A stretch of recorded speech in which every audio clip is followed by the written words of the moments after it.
राज्य सरकार तथा संस्कृति विभागर लोकरंजनी कार्यक्रम सफलता नहीं प्रस्तुति बैठक। ओडिशा सरकार ओडिया भाषा साहित्य और संस्कृति विभाग तरफ ओडिशा संगीत नाटक एकाडेमी संस्कार भारती जिला प्रशासन एवं ओडिशा नाटक समारोह समितिर मिलित आनुकूल्य चलित मास 18 रु 20 तारीख 3 दिन धरी स्थानीय ब्रह्मपुर हिल पाटना स्थित बिजू पट्टनायक संस्कृति भवन परिसर रे लोक नाटक महोत्सव लोकरंजनी कार्यक्रम अनुष्ठित होगाकू जाउछि। एहार सुपरिचालना निमंते ओडिशा नाटक समारोह समिति तरफ एक प्रस्तुति बैठक स्थानीय पानीटांकी छक स्थित उत्कल आश्रम भाषा प्रतिष्ठान सभाकक्ष ठारे अनुष्ठित हो जाइछि। समिति सभापति अनिल कुमार पात्रंकर अध्यक्षतार अनुष्ठित एही प्रस्तुति बैठक रे नाट्यश्री फाउंडेशन अध्यक्ष भवानी शंकर मिश्र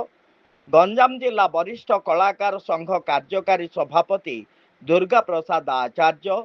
साधारण संपादक नारायण महांकुड़ संस्कार भारती सभापति कृष्णचंद्र पंडा प्रमुख मंचासीन थिले।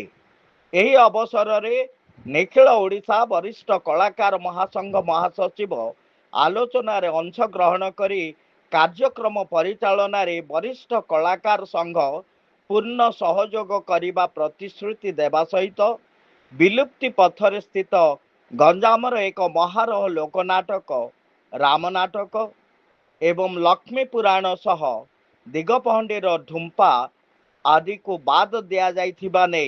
संस्कृति विभागर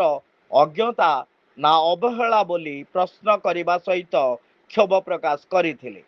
ए संपर्क रे राज्य सरकार एवं संस्कृति विभाग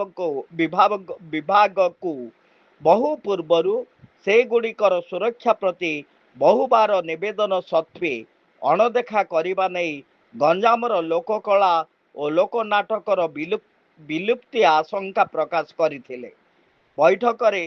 वरिष्ठ लोकनाटक गवेषक डॉक्टर बायमनु चर्ची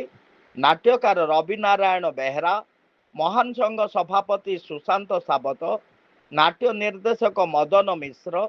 शाश्वती नाट्य संस्था सभापति रामचंद्र सासमल कार्तिक पाणिग्राही सुनील स्वाई सरोज कुमार पंडा गोकुल पंडा नरसिंह पाणिग्राही आरती पट्टनायक जयंती मिश्र